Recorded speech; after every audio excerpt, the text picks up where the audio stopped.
Kyiv जल रहा है, बाकी यूक्रेन भी धधक रहा है। नाटो पर रूस के हमलों का खतरा मंडरा रहा है। ये युद्ध विस्तार के संकेत देते नजर आ रहे हैं। लेकिन फ्लोरिडा में अमेरिका के राष्ट्रपति और यूक्रेन के राष्ट्रपति की मुलाकात पर बहुत कुछ निर्भर करता है। रविवार यानी कि आज 28 दिसंबर को दोनों फ्लोरिडा में ट्रंप के घर मारे लोगों में मिलने वाले, मुलाकात करेंगे। तब भारत में 29 दिसंबर की तारीख लग चुकी होगी। इस बैठक में तय होगा कि युद्ध विराम का फॉर्मूला क्या निकाला जाए। ज़ेलेंस्की बड़े बड़े दावे के साथ फ्लोरिडा जाने की तैयारी में है, लेकिन ट्रंप ने पहले ही कह दिया है कि उनकी बिना मंजूरी के यूक्रेन कुछ नहीं करेगा। इस रिपोर्ट में समझने की कोशिश करते हैं कि मामला किस तरफ आगे बढ़ रहा है। कीव को धधकता हुआ और जख्मी हालत में छोड़कर राष्ट्रपति व्लादिमीर ज़ेलेंस्की पोलैंड से अमेरिका के लिए रवाना हो चुके हैं।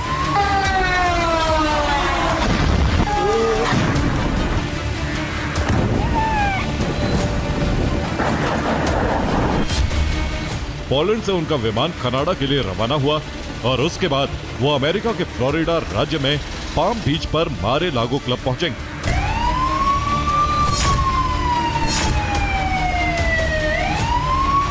ज़ेलेंस्की ने 26 दिसंबर को अपने भाषण में कहा कि 20 बिंदुओं वाले शांति प्रस्ताव पर अमेरिका का रुख सकारात्मक है। यूक्रेन अपने सहयोगियों के साथ 90% तक सहमति बना चुका है।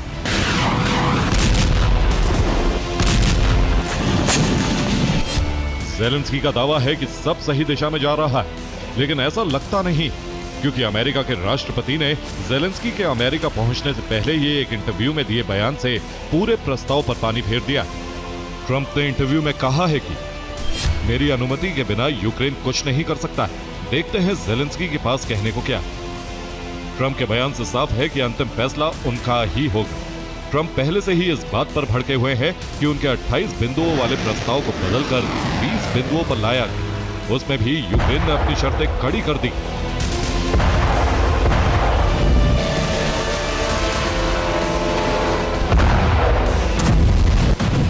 ज़ेलेंस्की के 20 बिंदुओं वाले प्रस्ताव में कुछ ऐसी शर्तें हैं जिन पर रूस सहमत नहीं होगा। ज़ेलेंस्की की शर्तें हैं कि यूक्रेन की संप्रभुता को औपचारिक मान्यता दी जाए, रूस यूक्रेन के बीच नॉन एग्रेशन समझौता किया जाए, यूक्रेन को मजबूत अंतर्राष्ट्रीय सुरक्षा गारंटी मिले, शांति काल में यूक्रेनी सैनिकों की संख्या 8 लाख रहे, यूएस, नाटो और यूरोप आर्टिकल 5 जैसी सुरक्षा गारंटी दे, रूस अगर हमला करे तो उस पर सब मिलकर पलटवार करे, यूक्रेन को ईयू सदस्य बनाने की तारीख तय है, Zaporizhzhia power plant 50-50% Ukraine US का, मिलिट्री कॉन्टैक्ट लाइन को लाइन ऑफ कंट्रोल घोषित किया जाए, रूस निप्रोपेट्रोवस्क, मिकोलेव, सूमी और खार्किव से सेना हटाए, शांति वार्ता पर हस्ताक्षर होते ही पूर्ण युद्ध विराम लागू, यूक्रेन को काला सागर में व्यापारिक गतिविधि करने दी जाए।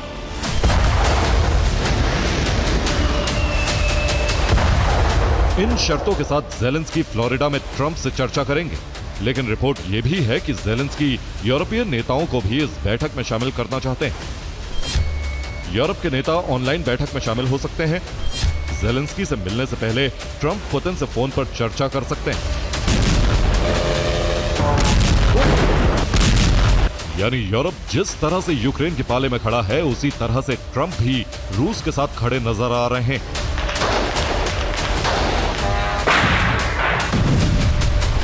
कुल मिलाकर यूक्रेन जमीन छोड़ने को तैयार नहीं, और ये सब यूरोप के नेताओं के इशारे पर हो रहा है।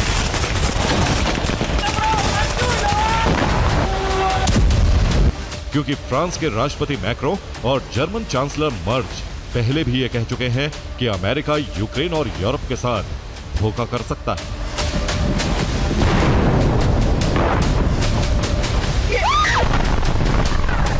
इसीलिए ज़ेलेंस्की यूरोपीय नेताओं की वर्चुअल मौजूदगी में ट्रंप से बातचीत करने की तैयारी में।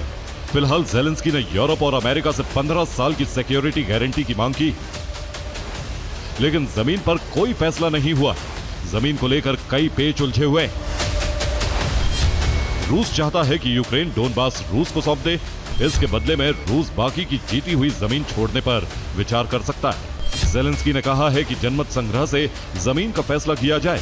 ज़ेलेंस्की की शर्त है कि रूस को 60 दिन का सीज फायर करना होगा। ये माना जा रहा है कि पुतिन जनमत संग्रह के लिए सीज फायर पर तैयार हो सकते हैं, लेकिन 60 दिन तक सीज फायर नहीं करेंगे।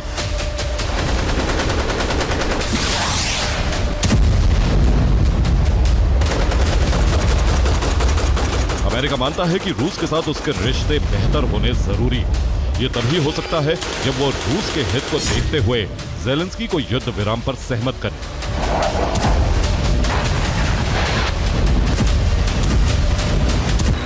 ट्रंप चाहते हैं कि रूस के बड़े खनिज भंडार और प्राकृतिक संसाधनों का फायदा अमेरिका को मिले। इसीलिए वो उसे G20 में शामिल करके वैश्विक अर्थव्यवस्था की मुख्य धारा से जोड़ना चाहते हैं।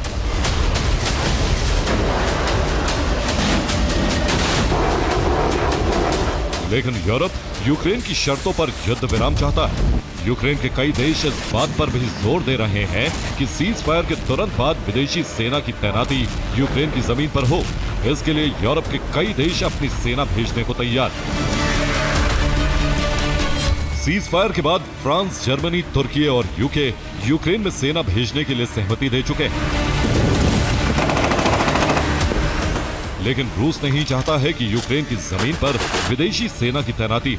इस मामले पर भी मुद्दा उलझ सकता है।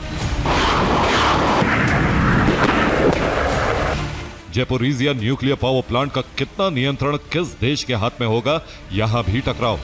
अब ज़ेलेंस्की के फ्लोरिडा पहुंचने के बाद सूरत साफ होगी कि यूक्रेन झुकेगा या अड़ा रहेगा।